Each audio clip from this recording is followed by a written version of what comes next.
मैं करता हूँ सही साहब, ठीक है। हाँ खुश रहो, थोड़ा ऑफिस में है, अभी करते हैं आपको। तो भारत माता की जय। और आप सभी को नव वर्ष की बहुत बहुत बधाई और शुभकामनाएं। हमारे साथ हमारे बड़े भाई आशीर्वाद रहता है हमेशा।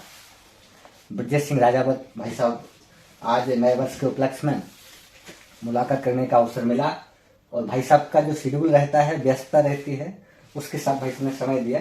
भाई साहब आपको नए साल की बहुत बहुत बधाई। आपको भी आपके चैनल के माध्यम से सब जितने इष्ट मित्र हैं पूरे प्रदेशवासी देशवासियों को हमारी और हमारी पार्टी की तरफ से जय श्री राम, नया वर्ष मंगलमय। एक राजनीतिक पार्टी से जुड़े हैं और अगर राजनीति का एक सवाल ना हो तो कहीं ना कहीं बेईमानी हो जाएगी।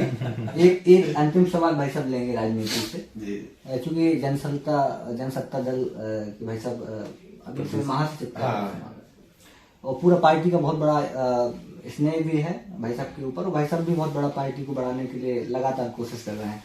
भाई साहब एक सवाल जो कई सालों से चला आ रहा है, वो अभी भी चल रहा है, वो पता नहीं है कि कब तक वो पूरा होगा। भारत को हिंदू राष्ट्र घोषित होना चाहिए। कई संत इस पर यात्रा भी निकाल रहे हैं। बाबा बागेश्वर भी लगातार बुंदेलखंड को भर दिए, वहां से लेकर के और ओरछा तक जी, बागेश्वर धाम से ओरछा तक आप भी उसमें शामिल हुए जी। महाराज राजा भैया जी भी शामिल हुए, तो आप क्या इसमें रखते हैं? आपको सुनते हैं, वो बुंदेलखंड वीरों की धरती है। एक आज क्योंकि 2025 शुरू हो गया है जी, और ये समय मेरे हिसाब से जो मुझे अनुभव हो रहा है, हनुमान जी महाराज की विशेष कृपा लोगों पर 25 में मुझे जैसा अनुभव हो रहा है 1 तारीख से, तो ये हमें लगता है कि एक समय 2025 वीरता का समय, ऐसा कई निर्णय ऐसे होंगे जी जी। तो एक छोटा सा 2 लाइनों से हम शुरू करेंगे, फिर आपकी बात लेंगे कि दोनों तरफ लिखा हो भारत, दोनों तरफ लिखा हो भारत, सिक्का वही उछाला जाए।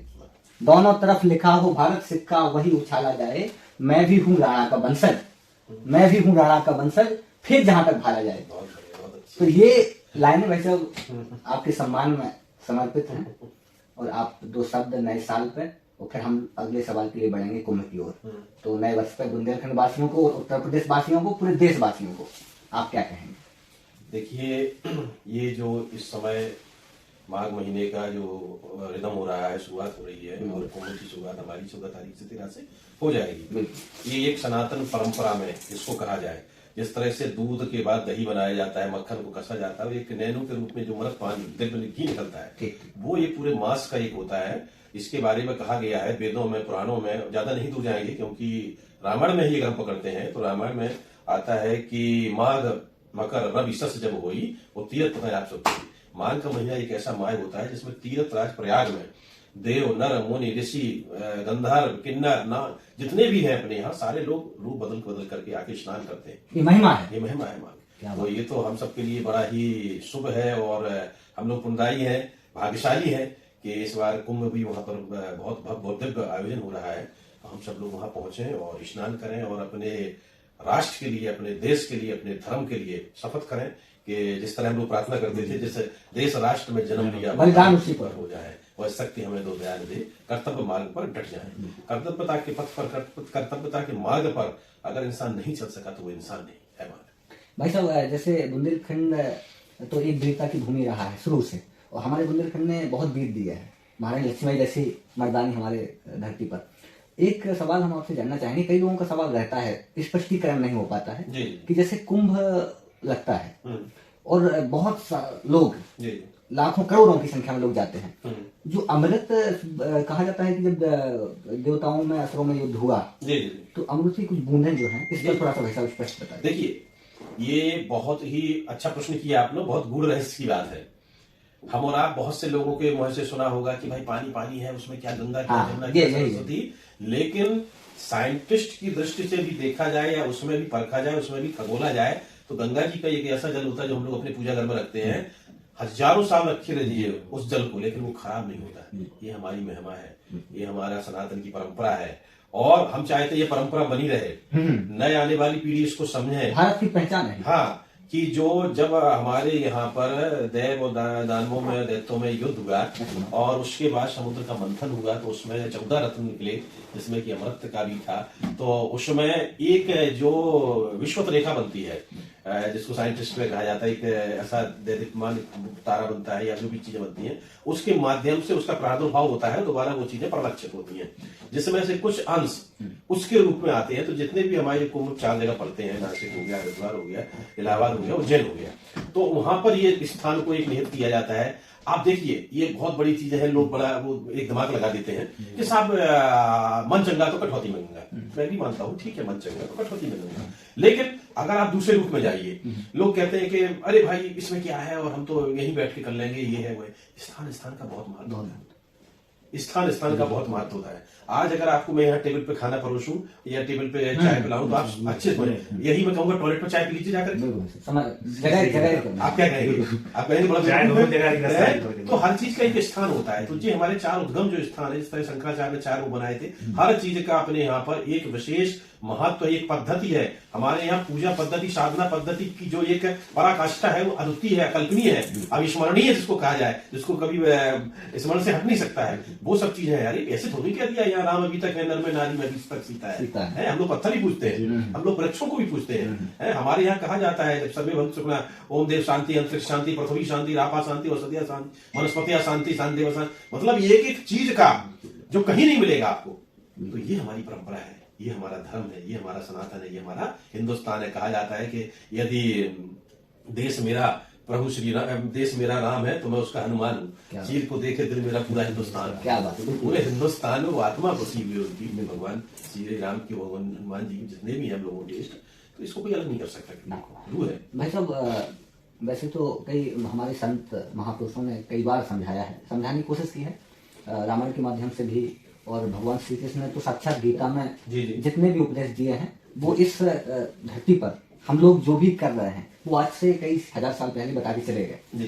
भाई साहब एक चीज और थोड़ा सा क्लियर करेंगे हम लोग कि जो लोग जाते हैं गंगा जी में स्नान करके, क्या उनको अपने मन, क्रम, वचन से भी शुद्ध होना चाहिए, या फिर वो ये सोच के जाएं कि हम कुछ भी करते रहें, महादेव नहीं देख रहे हैं, जाएंगे डुबकी लगाएंगे गंगा जी में और हम बिल्कुल सही हो जाएंगे? तो उनके लिए क्या कर्म की भी आवश्यकता है? देखिए बहुत अच्छा प्रश्न है आपका। हमारे यहाँ कहा मनसा वाचा कर्मणा, मनसा वाचा कर्मणा। तो ये जो एक तरफ तो आपने जो बात रखी है बिल्कुल सही है कि अगर हम कितने भी बार गंगा नहाए तो ऐसा नहीं गंगा नहा से मछली भी तो जल में रहती है, मछली तो भी मोक्ष को पाई जाएगी, जब तक हमारे कर्म उसके रूप में नहीं होंगे। वो चीज उसी तरह है कि जिस तरह से हमको कोई रास्ता नहीं समझ में आ रहा, कोई हाथ पकड़ के रास्ते पे हमें खड़ा कर दे। अब ये हमारा दायित्व है कि हम रास्ते पर चलें, रास्ते पे हमको लाने तक का उनका श्रेय है गंगा जी का, उन्होंने कर दिया। अब ये बात हम वही बगल में चले जाए, फिर इधर चले जाए, तो फिर उनका नहीं है। तो आप वहां पर गए, आपने अपना उनको प्रणाम करके हे माते आज तक हमने जो भी मनसा वाचा कर्मणा से पाप किए हैं उनको आप हमसे मुक्त करें, और आज के बाद ये बात बहुत, आज के बाद मैं ये चीज दोबारा पुनरावृत्ति नहीं करूंगा। सुधार बिल्कुल बिल्कुल बिल्कुल होता है, लेकिन होता क्या है, चलिए हो गया, अगले दिन से फिर शुरू राम नाम जपना, पराया माल अपना। तो फिर ये तो बेवकूफी की पराकाष्ठा होगी ना। एक तरफ आप वो कहें भाई, ये तो हमारे कबीरदास जी ने भी कहा है, पातर पूजे हर मिले तो हमें पूजो पहाड़, तासे तो चाकी भरी जाको पीछो खाए। तो ठीक है, ये उसी के रूप में उन्होंने कहा था, ऐसा नहीं कहा था कि भगवान को पूजना है, वो एक उदाहरण के तौर पे उन्होंने कहा था। ऐसा नहीं, हमारे उनके लिए भी कहा था कि काकर पात्र जोड़ के मस्जिद लीन बनाए, ता ऊपर मुल्ला भाग दे का पहरा हुआ खुदा है। तो ये उनका एक द्वैतवाद और अद्वैतवाद जो चीजें हमारे यहाँ होती है, द्वैतवाद अद्वैतवाद और सापेक्ष परापेक्षवादी, तो उन्होंने उसके रूप में ये आपको समझाने का एक प्रयास किया था कि जब तक हम अपने दिल से, जब तक हम अपने मन से, जब तक हमने से देखिए। अब दूसरा प्रश्न यहाँ पर बहुत अच्छा आ गया मुझे यार। बहुत से लोग कहते हैं कि भाई मन से, मैं कहता हूं कि हमारे यहाँ कहा गया है, तुलसी अपने राम को रीझ बजो चाहे खींच, और जमी पड़े पे जामता उल्टा सीधा बीज। जमीन पर अगर बीज गिरेगा बुंदेलखंड में, चाहे पूर्वांचल में, चाहे लखनऊ में, वो जमेगा वो जमेगा, चाहे उल्टा गिरे चाहे सीधा करे। इस पे तुलसीदास जी ने बड़ा जोर दिया है कि भगवान का नाम आप स्मरण करिए, जरूरी नहीं कि मन से करो, बैठते जागते उठते सोते जैसे भी हो उसको करते रहिए, वो आपको फल देगा। उन्होंने उदाहरण दिया है कि मान लीजिए खाना खाते हैं हम तो हमारी भूख मिटती है, अब मन का बना हो तब भी मिटती है, नहीं बना हो तब भी मिटती है। भाई अगर पनीर की सब्जी है उसकी मिली जिसको पसंद हो तो वो कहे मजा आ गया, बस तो ना कहेगा, लेकिन वो आलू की खाएगा तब भी उसका पेट भरेगा। ठीक है, पेट भरेगा, जो भी चीजें हैं वो सब बनेगी, रज बनेगा, मज बनेगा, सब चीजें बनेगी। तो यहाँ पर तुलसीदास जी ने इसको भी कहा था। मीराबाई पे एक बड़ा ज्यादा विवाद चला था, तो मैंने भी एक्स पे लिखा था कि देखिए मीराबाई का जो था, मीराबाई जब अपने मंदिर में जाकर के गाना गाती थी तो वो दिल से गाती थी, प्रेम से गाती थी। तो एक संत ने कहा कि मीरा राग में गाया करो, मीरा राग में गाया करो। तो मीरा जुनी महाराज, हम लोग अनुराग वाले हैं, वो जिनको अनुराग हो जाता है उनको राग की जरूरत नहीं होती है। तो ये सब चीजें हैं, लेकिन फिर भी लोगों ने परेशान किया, उनको बहुत ज्यादा परेशान किया। तब उन्होंने तुलसी बाबा को पत्र लिखा था कि आप हमारे उनके समान है, बड़े भाई के समान है, आप मुझे कोई रास्ता दिखाइए। तब तुलसीदास जी ने वो चीज लिखी, आहा क्या बात है, कि जाके प्रिय न राम वैदेही तजयता है बहरी सब जद्दब परम स्नेही।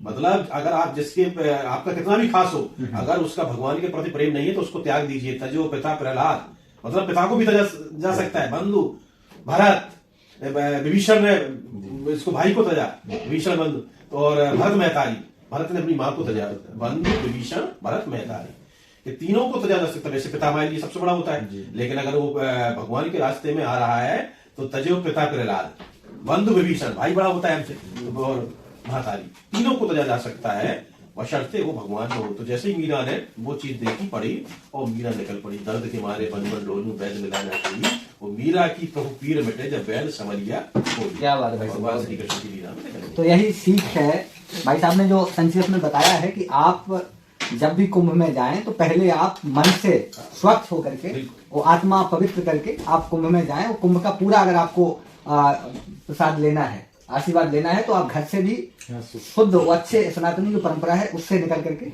आप कुंभ में स्नान करें। भाई साहब अंतिम सवाल।